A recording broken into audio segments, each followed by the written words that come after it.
Hare Krishna, welcome back to my channel. So friends, ಇವತ್ತಿನ ಒಂದು reading ನಿಮ್ಮ ಒಂದು ಪರ್ಸನ್ ಅವರ ಕರೆಂಟ್ ಎನರ್ಜೀಸ್, ಕರೆಂಟ್ ಫೀಲಿಂಗ್ಸ್ ಏನಿರುತ್ತೆ ಅಂತ ನೋಡೋಣ. ಓಕೆ, ವಿಡಿಯೋ ಜನರಲ್ ಆಗಿರುತ್ತೆ, ಕಲೆಕ್ಟಿವ್ ಆಗಿರುತ್ತೆ. ನಿಮ್ಮ ಜೊತೆ ರೆಸನೇಟ್ ಆದರೆ ಮಾತ್ರ ತಗೊಳ್ಳಿ. ಹಾಗೆ ಟೈಮ್ಲೆಸ್ ಆಗಿರುತ್ತೆ. ಯಾವಾಗ ಸ್ಕ್ರೀನ್ ಮೇಲೆ ನೋಡ್ತೀರಾ ಆವಾಗ ಇದು ನಿಮಗೆ ರೆಸನೇಟ್ ಆಗುವಂಥದ್ದು. ಪರ್ಸ್ನಲ್ ರೀಡಿಂಗ್ ಯಾರಿಗೆಲ್ಲ ಬೇಕು, ಡಿಸ್ಕ್ರಿಪ್ಷನ್ಲಿರುವಂತಹ ನಂಬರ್ಗೆ ನೀವು ಕಾಂಟ್ಯಾಕ್ಟ್ ಮಾಡಬಹುದು. ಕ್ರಿಸ್ಟಲ್ ಆರ್ಡರ್ ಮಾಡಬೇಕು ಅಂತನ್ನೋರು, ಆಮೇಲೆ ಟ್ಯಾರೋ ಕೋರ್ಸಸ್ನ ಕಲಿಬೇಕು ಅನ್ನೋರು ಸಹ ಡಿಸ್ಕ್ರಿಪ್ಷನಲ್ಲಿ ಇರುವಂತಹ ನಂಬರ್ಗೆ ನೀವು ಕಾಂಟ್ಯಾಕ್ಟ್ ಮಾಡಬಹುದು ಅಂತ ಹೇಳ್ತಾ, ಓಪನ್ ಮೈಂಡೆಡಿಂದ ಈ ರೀಡಿಂಗ್ ನೋಡಿ. Take what resonates to you. So let's start the reading.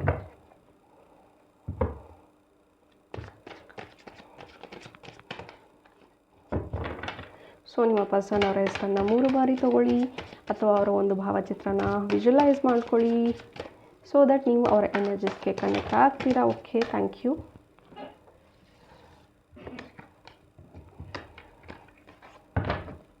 ಅವರ ಎನರ್ಜೀಸ್ಗೆ ಕನೆಕ್ಟ್ ಆಗ್ತೀರಾ. Again I am telling, open ಮೈಂಡೆಡಿಂದ ಈ ರೀಡಿಂಗ್ ನೋಡಿ. For better clarification personal reading ಅನ್ನೋದನ್ನು ತಗೋಬಹುದು.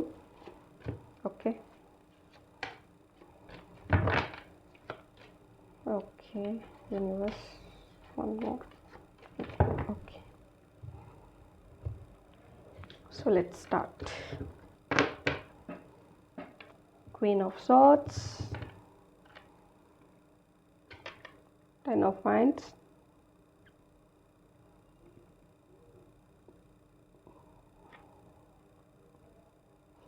Eight of Pentacles,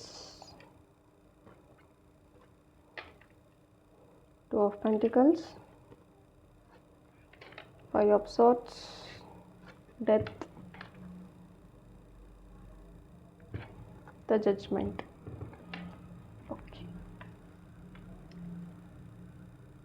So well, okay, so as per the card, ನಿಮ್ಮ person ಇಲ್ಲಿ ತುಂಬಾ ರಿಸ್ಕಿ ಸಿಚುವೇಶನಲ್ಲಿದ್ದಾರೆ ಅಂತ ಹೇಳ್ಬಹುದು. ತುಂಬ ಬರ್ಡನ್ ಆಗಿದ್ದಾರೆ ಅಂತ ಹೇಳ್ಬಹುದು. ಆ್ಯಂಡ್ ಒಂದು ಬ್ಯಾಗೇಜ್ ಅನ್ನೋದನ್ನು ಅವರ ಒಂದು ಹೆಗಲ ಮೇಲೆ ಹೊತ್ಕೊಂಡಿದ್ದಾರೆ ಅಂತ ಹೇಳ್ಬಹುದು. ತುಂಬ ಎಮೋಷ್ನಲ್ ಬ್ಯಾಗೇಜ್ ಏನಿದೆ ಅದು ತುಂಬ ಇವ್ರ ಹೆಗಲ ಮೇಲಿದೆ ಅಂತ ಹೇಳಬಹುದು. ಒಂದು ಫಿನಾನ್ಷಿಯಲ್ ಬ್ಯಾಗೇಜ್ ಆಗಿರಬಹುದು, ಅಥವಾ ತುಂಬ ಹೇಟ್ರೇಟ್ಸ್ ಇದ್ದಾರೆ ಅಂತ ಹೇಳಬಹುದು. ಅಂದರೆ ಇವರ ಒಂದು ಗ್ರೋತ್ನ ಸಹಿಸದೇ ಇರೋರು ತುಂಬಾ ಹೇಟ್ ಅನ್ನೋದನ್ನು ಇವ್ರಿಗೆ ಕೊಡ್ತಾ ಹೋಗೋ, ಅಂದರೆ ಜಲಸ್ಸಿ ತುಂಬ ಇದೆ. ಇವರ ಸುತ್ತಮುತ್ತಲು ಇರುವಂತಹ ಜನಗಳು ಇವ್ರ ಮೇಲೆ ತುಂಬ ಜಲಸ್ಸಿ ಒಂದು ಎನರ್ಜಿಯಲ್ಲಿ ಇದ್ದಾರೆ ಅಂತ ಹೇಳಬಹುದು.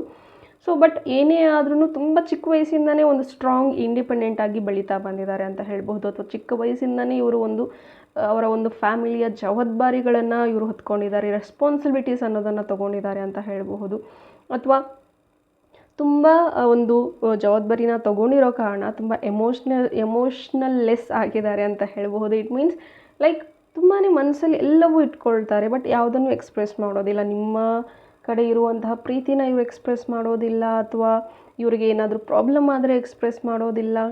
ಬದಲಾಗಿ ಇವರು ಎಲ್ಲರನ್ನೂ ನಂಬುತ್ತಾರೆ, ಎಲ್ಲರನ್ನೂ ನಂಬಿ ಮೋಸ ಹೋಗಿದ್ದಾರೆ.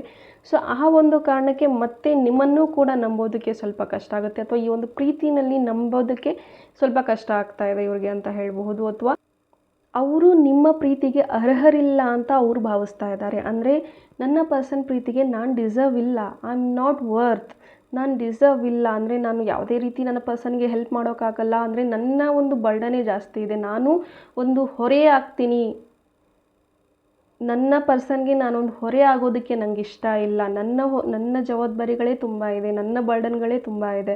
ಸೊ ಅವರನ್ನು ನನ್ನ ಲೈಫಲ್ಲಿ ತೊಗೊಂಬಂದು ಯಾಕೆ ಅವ್ರಿಗೆ ಕಷ್ಟ ಕೊಡೋದು, ನಾನು ಅನುಭವಿಸ್ತಿರೋ ನೋವನ್ನೇ ಮತ್ತು ಅವ್ರಿಗೆ ಯಾಕೆ ಅದರಲ್ಲಿ ಪಾಲು ಸಿಗೋದು. ಸೊ ಆ ಒಂದು ಇದರಲ್ಲಿ ನಿಮ್ಮವರೆಗೂ ಬರೋದಕ್ಕೆ, ಅಥವಾ ನಿಮ್ಮ ಜೊತೆ ಮತ್ತೆ ರೀಯೂನೈಟ್ ಆಗೋದಕ್ಕೆ, ಅಥವಾ ಪ್ರೀತಿನ ಒಂದು ಸೈಡ್ ಏನಾದರೂ ಇದ್ದರೆ, ಅಥವಾ ಫ್ರೆಂಡ್ಶಿಪ್ಪಲ್ಲಿ ನಿಮ್ಮ ಒಂದು ಫ್ರೆಂಡ್ಶಿಪ್ಪಲ್ಲೇ ಇದೆ ಅಂತಂದರೆ ಮುಂದೆ ಸ್ಟೆಪ್ ತೊಗೊಳ್ತಾ ಇಲ್ಲ ಅಂದರೆ, ಸೊ ಇದೆಲ್ಲ ಒಂದು ರೀಸನ್ಸ್ ಇದೆ ಅವ್ರಿಗೆ ಮತ್ತೆ ನಿಮ್ಮ ಹತ್ರ ಫೀಲಿಂಗ್ಸ್ನ ಎಕ್ಸ್ಪ್ರೆಸ್ ಮಾಡೋದಕ್ಕೆ. ತುಂಬ ಇದೆ ಫೀಲಿಂಗ್ಸ್, ಆ್ಯಂಡ್ ತುಂಬ ಸ್ಯಾಕ್ರಿಫೈಸಸ್ ಕೂಡ ಮಾಡ್ತಾ ಇದ್ದಾರೆ ಅಂತ ಹೇಳಬಹುದು. ತುಂಬಾ ನೋವು ಅನ್ನೋದನ್ನು ಪಟ್ಟಿದ್ದಾರೆ ಅಂತ ಹೇಳಬಹುದು. ಆ್ಯಂಡ್ ಇವ್ರು ನಿಮ್ಮ ಜೊತೆಗೆ ಒಂದು ನ್ಯೂ ಜರ್ನಿ ಅನ್ನೋದನ್ನು, ಒಂದು ಹೊಸದಾಗಿ ಲೈಫ್ನ ಮತ್ತೆ ರೀಸ್ಟಾರ್ಟ್ ಮಾಡಬೇಕು, ಒಂದು ಕಿಕ್ ಸ್ಟಾರ್ಟ್ ಮಾಡಬೇಕು ಅಂತ ಯಾವಾಗಲೂ ಅಂದ್ಕೊಳ್ತಾ ಇರ್ತಾರೆ. ಬಟ್ ಈ ಒಂದು ಹೊರೆನ ಅವರು ಇಳಿಸ್ತಾ ಇಲ್ಲ. ಅಂದರೆ ಅವರ ಒಂದು ಎಮೋಷ್ನಲ್ಲಿ ಏನು ಹೊತ್ಕೊಂಡಿದ್ದಾರೆ, ಆ ಒಂದು ನೆಗೆಟಿವ್ ಥಾಟ್ಸ್ ಏನಿದೆ ಅದನ್ನು ಅವ್ರು ಇಳಿಸ್ಬೇಕು, ಆ ಭಾರನ ಇಳಿಸ್ಬೇಕು. ಈ ವ್ಯಕ್ತಿಗೆ ನೋ ಅನ್ನೋದಕ್ಕೆ ಬರೋದಿಲ್ಲ. ಯಾರಾದರೂ ಏನಾದರೂ ಹೇಳಿದರೆ ಸಾಕು ತಲೆಯಲ್ಲಿ ಹೊತ್ಕೊಂಡು ಮಾಡ್ತಾರೆ. ಅಂದರೆ ನೋ ಅನ್ನೋದಕ್ಕೆ ಬರೋದಿಲ್ಲ. ಇಷ್ಟ ಇದ್ದರೂ ಇಲ್ಲ ಅಂದ್ರೂ ಆ ಕೆಲಸನ ಮಾಡ್ತಾರೆ. ಬೇರೆದವರ ಕಷ್ಟನ ಇವ್ರ ಹೆಗಲ ಮೇಲೆ ಹಾಕ್ಕೊಳ್ತಾರೆ, ಇವರು ಸಿಕ್ಕಾಕೊಳ್ತಾರೆ. ಸಮ್ಟೈಮ್ಸ್ ಬೇರೆದವರ ಸಾಲನೂ ಇವ್ರು ತೀರಿಸಿರೋದುಂಟು. ಸೊ ಆ ರೀತಿ ಒಂದು ಸಿಚುವೇಷನಲ್ಲಿ ಇವ್ರು ಸಿಕ್ಕಾಕೊಂಡಿದ್ದಾರೆ ಅಂತ ಹೇಳಬಹುದು. ಆ್ಯಂಡ್ ಹಾರ್ಡ್ ವರ್ಕ್ ಮಾಡ್ತಾರೆ, ಬಟ್ ಆ ದುಡ್ಡನ್ನ ಯಾವ ರೀತಿ ಉಳಿಸ್ಬೇಕು, ಯಾವ ರೀತಿ ಬೆಳೆಸಬೇಕು, ಅಥವಾ ಯಾವ ರೀತಿ ಅದನ್ನು ಬ್ಯಾಲೆನ್ಸ್ ಮಾಡಬೇಕು ಅನ್ನೋ ಕಲಿತಾನೇ ಇದ್ದಾರೆ. ಬಟ್ ಅದು ಸಕ್ಸಸ್ಫುಲ್ಲಾಗಿ ಅವರ ಒಂದು ಪ್ಲ್ಯಾನ್ ಎಕ್ಸಿಕ್ಯೂಟ್ ಆಗ್ತಾ ಇಲ್ಲ. ಸೊ ಹೀಗಾಗಿ ಕೆಲವೊಂದಷ್ಟು ಸ್ಟ್ರೆಸ್ ಅವ್ರಿಗೆ ಆಗ್ತಾ ಇದೆ ಆ್ಯಂಡ್ ಸ್ವಲ್ಪ ಹೆಲ್ತ್ ಇಶ್ಯೂಸ್ ಆಗ್ತಾ ಇದೆ. ಬಟ್ ಅಪ್ಕಮಿಂಗ್ ಡೇಸಲ್ಲಿ ಅವರ ಏನೆಲ್ಲ ಸ್ಟ್ರಗಲ್ ಇದೆ ಇದು ವಿತಿನ್ 1 ಇಯರ್ ಅಥವಾ 2 ಇಯರಲ್ಲಿ ಇವರು ಡೆಫಿನೆಟ್ಲಿ ಆ ಒಂದು ಇದರಿಂದ ಹೊರಗೆ ಬರ್ತಾರೆ. ಆ ಒಂದು ನೆಗೆಟಿವ್ ಫೇಸ್ ಏನಿದೆ ಅದು ಹೊರಗೆ ಬರ್ತಾರೆ. ಬಟ್ ಈ ವ್ಯಕ್ತಿ ರೆಡಿ ಆಗಬೇಕು. ಇದನ್ನು ಏನು ಬ್ಯಾಗೇಜ್ ಇಟ್ಕೊಂಡಿದ್ದಾರೆ ಅವರು ಅದನ್ನು ಇಳಿಸ್ಬೇಕು. ಕಂಪ್ಲೀಟಾಗಿ ಡಿವೈನ್ಗೆ ಸರೆಂಡರ್ ಆಗಬೇಕು. ಆ್ಯಂಡ್ ನನ್ನ ಲೈಫ್ನ ನಾನೇ ಚೇಂಜ್ ಮಾಡ್ಕೋಬೇಕು ಅನ್ನೋ ಒಂದು ಮನಸ್ಥಿತಿನ ಈ ವ್ಯಕ್ತಿ ತೊಗೊಂಬರಬೇಕು. ತುಂಬ ರೀತಿಯಲ್ಲಿ ನೀವೆಲ್ಲ ರೀತಿಯಲ್ಲೂ ಹೇಳಿರಬಹುದು ಈ ಒಂದು ವ್ಯಕ್ತಿಗೆ, ಆ ರೀತಿ ಮಾಡು, ಈ ರೀತಿ ಮಾಡು, ಲೆಟ್ ಗೋ ಮಾಡು ಅಂತೆಲ್ಲ. ಬಟ್ ಈ ವ್ಯಕ್ತಿ ಏನೇ ಆದರೂ ಏನೇ ಹೇಳಿದ್ರೂ ಈ ವ್ಯಕ್ತಿನ ಬದಲಾಯಿಸೋಕೆ ನಿಮ್ಮಿಂದನೂ ಆಗಿಲ್ಲ. ಸೊ ನಿಮ್ಮಿಂದ ಅಂತಲ್ಲ, ಯಾವ ವ್ಯಕ್ತಿನೂ ಯಾರೂ ಬದಲಾಯಿಸೋಕ್ಕಾಗೋದಿಲ್ಲ. ಅವರೇ ಅವ್ರಿಗೋಸ್ಕರ ಬದಲಾಗಬೇಕು, ಅವರ ಪ್ರೀತಿಗಾಗಿ ಬದಲಾಗಬೇಕು. ಆ್ಯಂಡ್ ಡೆಫಿನೆಟ್ಲಿ ಅವ್ರು ಬದಲಾಗಲಿ ಅನ್ನೋ ಕಾರಣಕ್ಕೆ ಇದೆಲ್ಲ ಕರ್ಮಗಳು, ಇವೆಲ್ಲ ಒಂದು ಸಿಚುವೇಶನ್ಸ್ಗಳನ್ನ ದೇವರು ಕೊಡ್ತಾ ಇದ್ದಾರೆ. ಬಟ್ ಅದನ್ನು ಅವ್ರಿಗೆ ಅರ್ಥ ಆಗ್ತಾ ಇಲ್ಲ. ಸೊ ಅದನ್ನು ಕಲಿಬೇಕು ಬೇಗ. ಸೊ ಆದಷ್ಟು ಅವರು ಸೆಲ್ಫ್ ಪ್ರಿಯಾರಿಟಿ ಅನ್ನೋದನ್ನು ಕೊಡೋದಕ್ಕೆ ಶುರು ಮಾಡಿದಾಗ ಡೆಫಿನೆಟ್ಲಿ ಅವರಿಗಿರುವಂತಹ ಒಂದು ನೆಗೆಟಿವ್ ಎನರ್ಜೀಸ್ ಏನಿದೆ, ಅಥವಾ ಫಿನಾನ್ಷಿಯಲ್ ಏನಿದೆ, ಅಥವಾ ಒಂದು ಬರ್ಡನ್ ಏನಿದೆ, ಬ್ಯಾಗೇಜ್ ಏನಿದೆ, ಅದೆಲ್ಲ ಆಟೋಮೆಟಿಕ್ಕಾಗಿ ಎಂಡ್ ಆಗುತ್ತೆ. ಆ ಫೇಸ್ ಏನಿದೆ ಅದು ಆ ಸೈಕಲ್ ಎಂಡ್ ಆಗುತ್ತೆ. ಆ್ಯಂಡ್ ಅವರ ಒಂದು ಹೈಯರ್ ಸೆಲ್ಫ್ಗೆ ಅವ್ರು ಕನೆಕ್ಟ್ ಆಗ್ತಾರೆ. And it's a clear sign that ಅವರು ಅವರ ಒಂದು ಹೈಯರ್ ಸೆಲ್ಫ್ಗೆ ಮೆಸೇಜ್ ಅನ್ನೋದನ್ನು ಕೇಳಬೇಕು.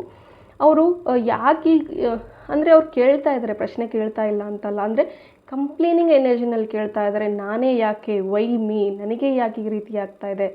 ಸೊ ತುಂಬ ನೆಗೆಟಿವ್ ಆಗಿ ದೇವ್ರ ಹತ್ರ ಮಾತಾಡ್ತಾ ಇದ್ದಾರೆ. ಅಥವಾ ನೀನು ನನ್ನ ಹುಟ್ಟಿಸ್ಲೇಬಾರ್ದಾಗಿತ್ತು, ನೀನು ನನ್ನ ಜೊತೆ ಇರಲೇಬಾರ್ದಾಗಿತ್ತು, ಅಥವಾ ನನ್ನನ್ನು ಹುಟ್ಟಿದಾಗಲೇ ನಾನು ಹೋಗಿಬಿಡಬೇಕಾಗಿತ್ತು, ಇಷ್ಟೆಲ್ಲ ಎದಕ್ಕೆ ಕಷ್ಟ ಕೊಡ್ತಾ ಇದೆಯಾ, ಐ ಡೋಂಟ್ ವಾಂಟ್ ದಿಸ್, ಅಂದರೆ ನನಗೆ ಈ ಲೈಫ್ ಬೇಡ, ಐ ವಾಂಟ್ ಟು ಎಂಡ್, ಈ ರೀತಿ ಒಂದಷ್ಟು ಕಂಪ್ಲೇಂಟ್ಸ್ಗಳನ್ನ ಈ ಒಂದು ಕಂಪ್ಲೇನಿಂಗ್ ಎನರ್ಜಿನಲ್ಲಿ ಇವರಿದ್ದಾರೆ. But it's a clear sign that ಇನ್ನೂ ನೀನು ಚೇಂಜ್ ಆಗಿಲ್ಲ, ಅಂದರೆ ಇನ್ನೂ ತುಂಬ ಲೆಸನ್ಸ್ಗಳನ್ನ ಕಲಿಬೇಕಾಗತ್ತೆ. ಬಟ್ ಟ್ರಸ್ಟ್ ಮೀ, ಆದಷ್ಟು ಬೇಗ ಅವ್ರಿಗೆ ರಿಯಲೈಸ್ ಆಗುತ್ತೆ. ಸೊ ಏನೋ ಒಂದು ರಿಯಲೈಸ್ ಆಗಿ ಡೆಫಿನೆಟ್ಲಿ ಅವರು ಒನ್ ಟೈಮ್ ಓಕೆ ಇಷ್ಟೆಲ್ಲ ಆಗ್ತಾ ಇದೆ ಅಂತಂದರೆ ನೀನೇನೋ ಹೇಳಬೇಕು ಅಂತಿದೆಯಾ, ಏನು ಹೇಳು ಅಂತ ಅವರು ಯೂನಿವರ್ಸ್ಗೆ ಕೇಳಬೇಕು.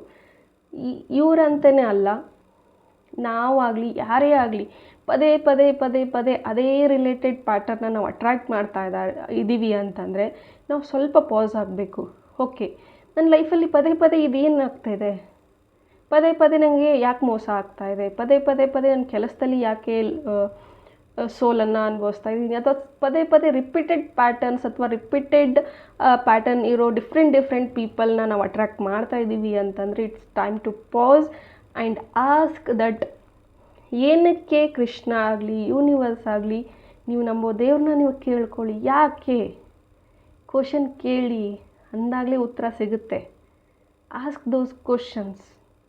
ಆ್ಯಂಡ್ ನಿಮಗೂ ಎಷ್ಟೊಂದು ಸತಿ ಅನಿಸಿರಬಹುದು, ಮೈಟ್ ಬಿ ಇದು ನಿಮ್ಮ ಒಂದು ಸೈನ್ ಇರ್ಬೋದು, ನಿಮ್ಮ ಒಂದು ಥಾಟ್ ಕೂಡ ಆಗಿರಬಹುದು. ಸೊ ಈ ಒಂದು ವ್ಯಕ್ತಿ ಏನೆಲ್ಲ ಈ ರೀತಿ ಇದ್ದಾರೆ ಅಂದರೆ ಎಲ್ಲೋ ಒಂದು ಕಡೆ ಅದು ನಿಮ್ಮ ಒಳಗೂ ಇರುತ್ತೆ. It's a reflection. Okay, so ಅದನ್ನು ನೀವು ಕ್ಲೆನ್ಸ್ ಮಾಡ್ಕೊಳ್ಳಿ. ನಿಮ್ಮನ್ನು ನೀವು ಹೋಪೋನೋಪೋನೋದಿಂದ ನೀವು ಕ್ಲೆನ್ಸ್ ಆಗಿ ನಿಮ್ಮ ಅವರ ಕ್ಲೆನ್ಸ್ ಮಾಡ್ಕೊಳ್ಳಿ, ನಿಮ್ಮ ಮನಸ್ಸನ್ನ ಕ್ಲೆನ್ಸ್ ಮಾಡ್ಕೊಳ್ಳಿ, ನಿಮ್ಮ ಹಾರ್ಟ್ ಚಕ್ರನ ಬ್ಯಾಲೆನ್ಸ್ ಮಾಡ್ಕೊಳ್ಳಿ. ಸೊ ದಟ್ ಆಟೋಮೆಟಿಕಲಿ ನಿಮ್ಮ ಎನ್ವಿರಾನ್ಮೆಂಟ್, ನಿಮ್ಮ ಪ್ರೀತಿ ಪಾತ್ರರು ಎಲ್ಲರೂ ಕ್ಲೆನ್ಸ್ ಆಗ್ತಾರೆ, ಚೇಂಜ್ ಆಗ್ತಾರೆ. ಓಕೆ, ಸೊ ಇದನ್ನು ಮಾಡಿ. ಆ್ಯಂಡ್ ಡೆಫಿನೆಟ್ಲಿ ನೀವೇನು ಅಂದ್ಕೊಳ್ತಾ ಇದ್ದೀರಾ, ಏನೆಲ್ಲ ಈ ಪ್ರೀತಿಯಲ್ಲಿ ಒಂದು ಸಾಧನೆ ಆಗಬೇಕು, ಅಥವಾ ಅಂದರೆ ನೀವೇನು ಅಂದ್ಕೊಳ್ತಾ ಇದ್ದೀರಾ ಈ ಪ್ರೀತಿ ಬೇಕು, ಪಡ್ಕೋಬೇಕು ಅಂತ ತುಂಬ ವರ್ಷದಿಂದ ಕಷ್ಟಪಡ್ತಾ ಇದ್ದೀರಾ ಅಂದರೆ ಫಸ್ಟ್ ನೀವು ಸಹ ಗೈಸ್ ಯಾರು ಈ ವಿಡಿಯೋ ನೋಡ್ತಾ ಇದ್ದೀರಾ ನೀವು ಹೀಲ್ ಆಗಿ. ಬಿಕಾಸ್ ಇದೆಲ್ಲ ಟ್ರಾಮಾಗಳು, ಇವೆಲ್ಲ ಬ್ಯಾಗೇಜ್ಗಳು ಏನಿದೆ ಎಲ್ಲೋ ಒಂದು ಕಡೆ ನಿಮ್ಮ ಪಾಸ್ಟ್ ಕರ್ಮದ ಒಂದು ಬ್ಯಾಗೇಜ್ ಕೂಡ ಆಗಿರಬಹುದು, ನಿಮಗೂ ಕೂಡ ಆಗಿರಬಹುದು. ಸೊ ಹಾಗಾಗಿ ಅದೇ ರೀತಿಯ ಒಂದು ವ್ಯಕ್ತಿನ ನೀವು ಅಟ್ರ್ಯಾಕ್ಟ್ ಮಾಡಿದ್ದೀರಾ ನಿಮ್ಮ ಲೈಫಲ್ಲಿ ಅಂತಲೂ ಇರಬಹುದು. ಸೊ ಆ ಒಂದು ಬ್ಯಾಗೇಜ್ನ ನೀವು ಇಳಿಸಿ, ಓಕೆ. ಸೊ ನಿಮ್ಮ ಹೊರೆನ ನೀವು ಇಳಿಸಿ, ಆಗ ಎಲ್ಲವೂ ಸರಿ ಹೋಗುತ್ತೆ. ಆಗ ಎನರ್ಜೀಸ್ ಕ್ಲೆನ್ಸ್ ಆಗುತ್ತೆ. ಆಗ ಯೂನಿವರ್ಸ್ ನಿಮಗೆ ಒಂದೊಳ್ಳೆ ಮೆಸೇಜ್ ಕೊಡ್ತಾರೆ that you meant to be together ಅಂತ. ಓಕೆ. ಇದೆಲ್ಲ ಹೀಲಿಂಗ್ ಪ್ರೊಸೆಸ್ ಆದಮೇಲೆ ಈ ಪರ್ಸನ್ ಕ್ಲೆನ್ಸ್ ಆಗಿ ನಿಮ್ಮ ಹತ್ರ ಬರ್ತಾರೆ, ಇಲ್ವಾ ನೀವು ಒಂದು ಲೈಫ್ ಲೆಸನ್ ಅಂತ ನೀವೇ ಮುಂದೆ ಮೂವ್ ಆನ್ ಆಗ್ತೀರಾ.